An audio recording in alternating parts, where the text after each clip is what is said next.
সকালে রামিসা সহ দেশব্যাপী শিশু নির্যাতন, ধর্ষণ ও হত্যার ঘটনার প্রতিবাদে মানববন্ধন করেছে শিশু সংগঠন খেলাঘর ঢাকা মহানগর উত্তর।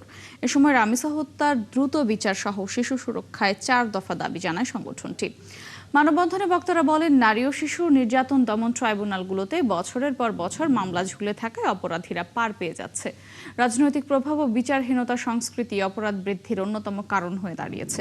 রামিসা হত্যার দ্রুত বিচার নিশ্চিত করে প্রতিটি থানায় বিশেষ শিশু সুরক্ষা সেল গঠন, মাদক ও কিশোর গ্যাং নির্মূলে অভিযান পরিচালনা এবং নারী ও শিশু নির্যাতন মামলার রায় 90 থেকে 120 দিনের মধ্যে কার্যকর করার বাধ্যবাধকতা তৈরি করার দাবি জানিয়ে সংগঠনটি 4 দফা দাবি তুলে ধরে।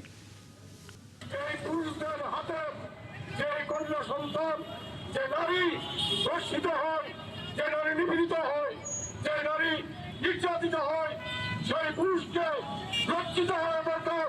পুরুষকে আজকে বাংলার প্রতিটি কক্ষে দাঁড়িয়ে মাথায় নত করে স্বীকার করতে হবে, আমরা লজ্জিত, আমরা ব্যথিত, আমরা পারিনি আমার সন্তানকে রক্ষা করতে।